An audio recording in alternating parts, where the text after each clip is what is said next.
በስመ አብ ወወልድ ወመንፈስ ቅዱስ አሐዱ አምላክ ብለን የቅዱስ ያሬድን ታሪክ እንጀምራለን።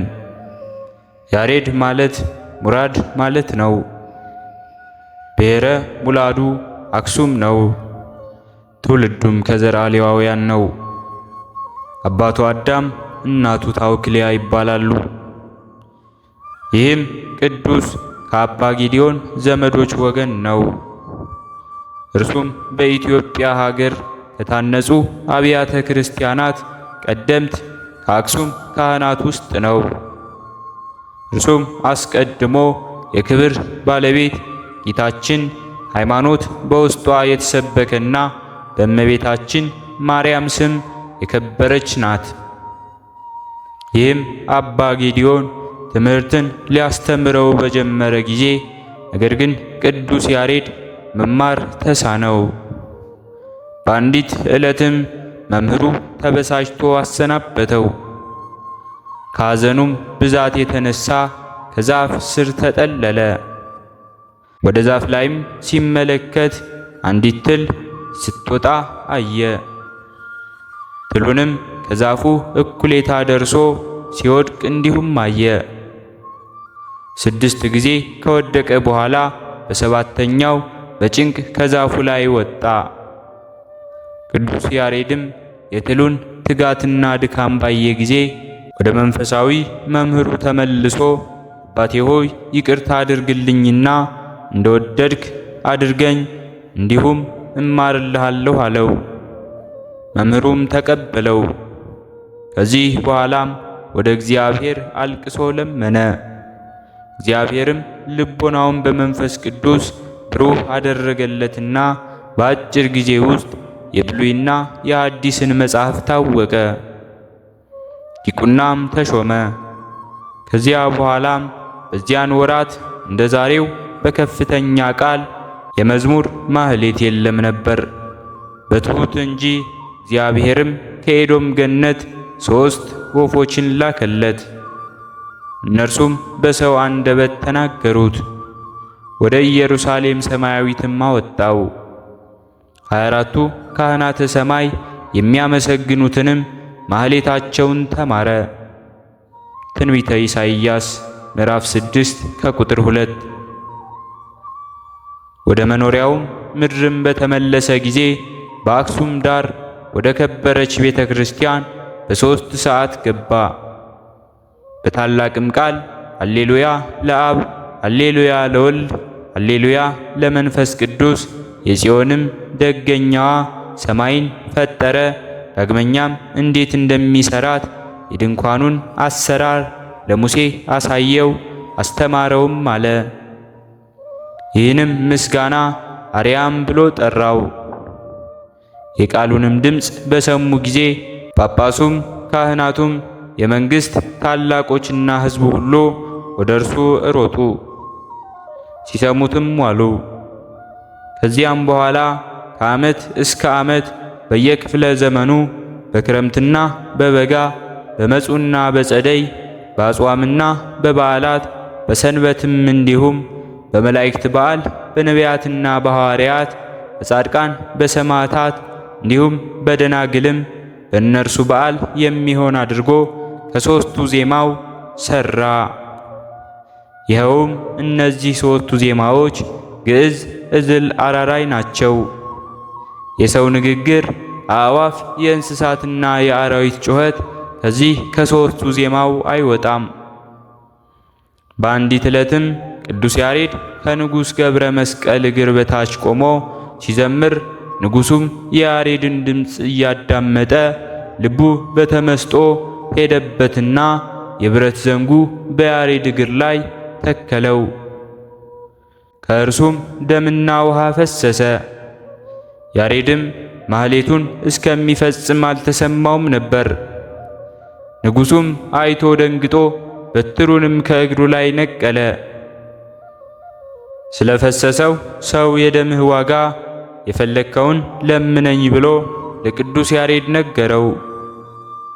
ያሬድም ላትከለክለኝ ማልልኝ አለው። ንጉሡም በማለለት ጊዜ ወደ ገዳም ሄጄ መነኩስ ዘንድ ማልልኝ አለው። ንጉሡም ሰምቶ ከመኳንቶቹ ጋር እጅግ አዘነ፣ ተከዘም። እንዳይከለክለውም መሐላውን ፈራ፣ እያዘነም አሰናበተው። ከዚህ በኋላም ቅዱስ ያሬድ ወደ ቤተ ክርስቲያን ገብቶ በታቦተ ጽዮን ፊት ለፊት ቆሞ ፈጽሞ የተመሰገንሽ የከበርሽና ከፍ ከፍም ያልሽ የብርሃን መውጫ የሕይወት ማዕረግ የሚለውን ምስጋና እስከ መጨረሻው ሲናገር ክንድ ያህል ከምድር ከፍ ከፍ አለ። ይህ ጸሎትም አንቀጸ ብርሃን ነው። ከዚህ በኋላም ወደ ሰሜን አገር ሂዶ በጾም በጸሎት በዚያ ተወስኖ ሥጋውን እጅግ እያደከመ ኖረ። ገድሉን በዚያ በፈጸመ እግዚአብሔር ስሙን ለሚጠራ መታሰቢያውን ለሚያደርግ የምሕረት ቃል ኪዳን ሰጠው። ከዚህ በኋላም ተሰወረ። ለእግዚአብሔር ምስጋና ይሁን ለዘላለሙ አሜን። በሁለተኛነት የምናከብረው በዓላችንም ቅድስት ሐናን ነው። የእመቤታችን የቅድስት ድንግል ማርያም እናት የሆነችው ቅድስት ሐና ከኢየሩሳሌም አገር ከሌዊ ነገድ ከካህኑ አሮን ትውልድ የሌዊ የሚልክ ልጅ ከሆነ ለማጣት ልጁ ናት። ማጣትም 3 ልጆች አሉት። 3ቱም ሴቶች ናቸው። የታላቂቱም ስም ማርያም ናት። ሁለተኛው ስሟም ሶፊያ ናት። ሶስተኛይቱም ስሟ ሐና ናት። ታላቂቷም ማርያም ለባል ተድራ አዋላጅ የሆነች ሰሎሜን ወለደቻት። እርሷም መድኃኒታችንን ከወለደችበት ቀን ጀምሮ ስደቷም ወራት ከአረጋዊ ዮሴፍ ጋር እመቤታችን ድንግል ማርያምን ያገለገለቻት ናት። ሶፊያም ለባል ተድራ ለመጥምቁ ዮሐንስ እናቱ የሆነችውን ቅድስት ኤልሳቤጥን ወለደቻት። እኚህም ሰሎሜና ኤልሳቤጥ ለቅድስት ሐና የእህትማማቾች ልጆች ናቸው። ይህችንም ቅድስት ሐናን በስውር የምትሰራውን ገድሏንና ትሩፋቷን እንዳንጽፈው አንዘልቀውም። የተቻለን መጠን ቅድስናዋን ለመዘከር እንደይች ጻድቂቱ ሐናም መካን ነበረች። ልጅን ይሰጣት ዘንድ ወደ እግዚአብሔር ትማልድ ነበር። እርሷም በዚያ ወራት የመካኖቹን መባ ካህናቱ አይቀበሉም ነበርና እነርሱም ከሰው ወገን የሚደርስባቸውን ሽሙጥና ሐዘናቸውን ያርቅላቸው ዘንድ በቀንና በሌሊት ወደ እግዚአብሔር ይማልዱ ነበር።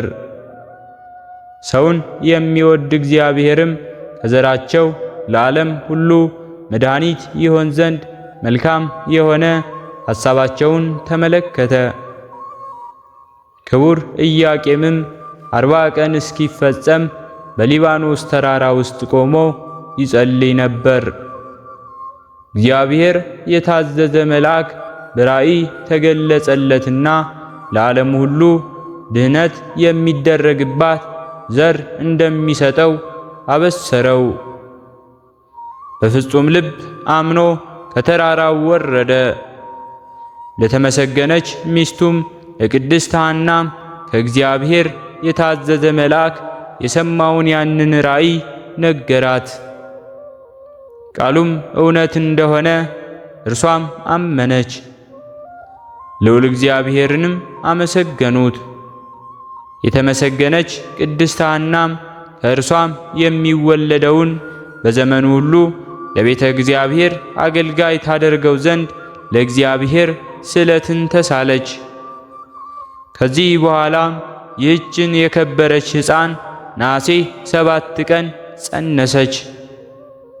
እነሆ በዚያ ወራት ሳምናስ የሚባል ዘመዷ ሞተና አስከሬኑን እየዞረች ስታለቅስ ጥላዋ ከአስከሬኑ ላይ ቢያርፍበት ከአልጋው ብድግ ብሎ ሰማይና ምድርን ለፈጠረ የፀሐይ ጽድቅ እናቱ የሆንሽ እመቤቴ ሆይ ሰላምታ ይገባሻል ብሎ ለእመቤታችን በሐና ማኅፀን ሳለች መስክሮ ሰግዶላት ተመልሶ አርፏል። ሁለተኛም ኤርሳባን የምትባል አንድ አይነ አክስት ነበረቻት። የቅድስት ሐናን ሆድ በእጇ ድስስ አድርጋ አይኗን ብትዳስስ አይኗ በርቶላት አይታለች። በዚያን ጊዜ አይሁድ የቅናት መንፈስ አደረባቸውና ሐናና ኢያቄም ምን ይወልዱ ይሆን? አባቶቻቸው ዳዊትና ሰለሞን 40 ዘመን ገዙን። ከሐናና ከኢያቄም የሚወለደውማ ሳትወለድ ሙት ያስነሳች፣ ስትወለድማ እንደ ሰም አቅልጣ እንደ ገል ቀጥቅጣ ትገዛናለች፣ ከወዲሁ እናጥፋት ብለው በጠላትነት ተነሱባቸው።